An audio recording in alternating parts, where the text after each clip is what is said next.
The NCP faction led by Sharad Pawar is set to approach the Supreme Court after the Election Commission allocated the party name and symbol to rebel group led by Ajit Pawar. The development comes some 7 months after the senior political split. The NCP will be joining the BJP Shiv Sena government in Maharashtra. Party MP Supriya Sule said that the group would also look into an alternate names and symbols in the coming days. Ajit Pawar had walked away with the majority of NCP MLAs in July last year and supported the BJP Shiv Sena government led by Chief Minister Eknath Shinde in Maharashtra. He had submitted a petition with the EC 2 days before he had and 8 other MLAs took oath as ministers in the Shinde government.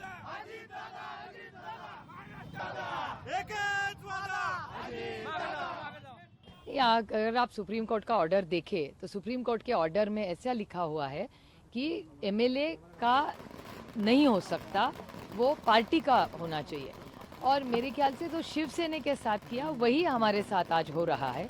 तो कोई नया order नहीं, वही सिर्फ नाम बदला है, content वही है। अभी तो ऑर्डर आया है, अभी देखेंगे ना, जल्दी का जल्दबाजी किस बात की। अभी इसका सवाल आपको उनको पूछना पड़ेगा ना, मैं इसका जवाब कैसे दे सकती हूँ। आप देख रहे हैं हमारे डॉक्यूमेंट्स भी ठीक थे और फाउंडर मेंबर, इस पार्टी का फाउंडर मेंबर और फाउंडर लीडर कौन रहा है, तो एक ही नाम है, उसका नाम है शरद पवार। बच्चा बच्चा इस देश में कश्मीर टू कन्याकुमारी किसी से भी पूछो एनसीपी किसकी है तो शरद पवार का ही नाम लेगा। लेकिन ठीक है, माहौल कुछ और है, अदृश्य शक्ति इस देश में है जो ये सब कर रही है। ठीक है, लड़ लेंगे यार, कौन सी बड़ी बात है, हम लोगों में जाएंगे। नहीं, ये तो अपेक्षित था, हमें पता ही था कि ये रिजल्ट राष्ट्रवादी के फेवर में आएगा, ये कोई नई बात नहीं है। अब सब पूरी दुनिया ही बाजार बनी बैठी है, पूरा हिंदुस्तान। जो लो वो खरीद लो, जो चाहते हो वो खरीद लो, पैसा लगाओ, पैसा मिलाओ, माल कमाओ, माल लगाओ, ये सब इस हिंदुस्तान में चल रहा है। कोई नैतिकता नीतिमत्ता की तो सवाल ही नहीं आता, और कोई संविधान के परे, कानून के परे कोई रिजल्ट यहाँ पे आता नहीं है।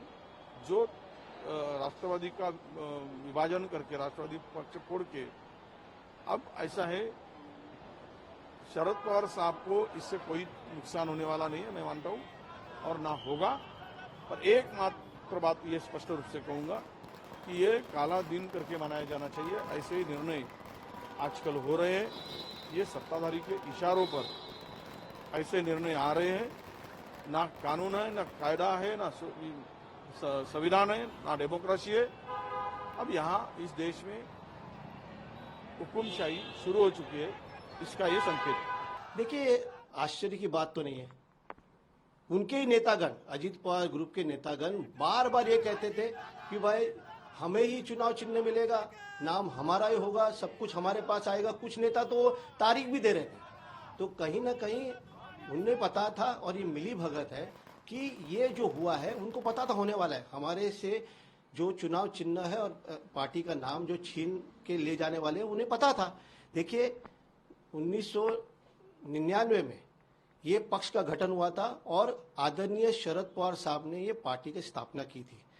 ये देश के बच्चे बच्चे भी जानते हैं, लोग जानते हैं, सब जानते हैं। महाराष्ट्र नहीं, सिर्फ महाराष्ट्र नहीं, देश के लोग जानते हैं कि राष्ट्रवादी कांग्रेस पार्टी जो है, चुनाव चिन्ह जिसका जो घड़ियाल है, वो किसकी पार्टी है? शरद पवार साहब की पार्टी।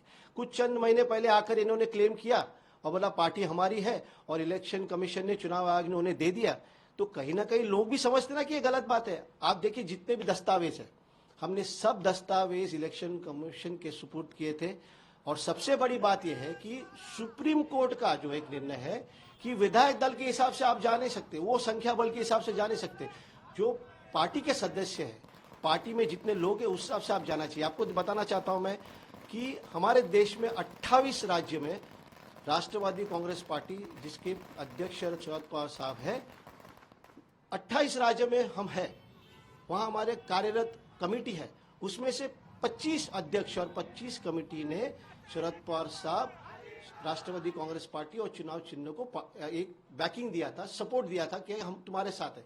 इतना होने पर भी, इतनी संख्या बल होने पर भी, सदस्य होने पर भी, अगर इलेक्शन कमीशन कहीं ना कहीं अजीत पवार के ग्रुप को ही देता है, तो ये सवाल उठेगा ही कि ये सच्चाई क्या है, और सुप्रीम कोर्ट ने बताना चाहिए। देखिए, ये बहुत ही अपेक्षित इस प्रकार का निर्णय था।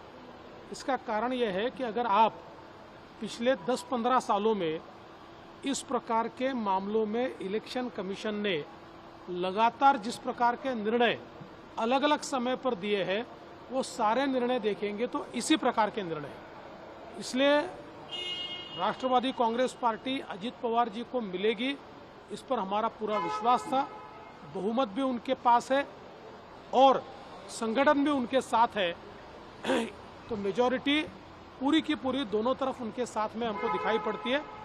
मैं अजित पवार जी को बहुत बहुत बधाई देना चाहता हूँ। देखिए 2019 में लोकतंत्र के साथ एक छलावा किया गया था, एक मैंडेट को तोड़ा गया था, जनता के मैंडेट के साथ धोखा किया गया था, लेकिन लोकतंत्र की ताकत क्या होती है ये आज के निर्णय ने दिखा दिया।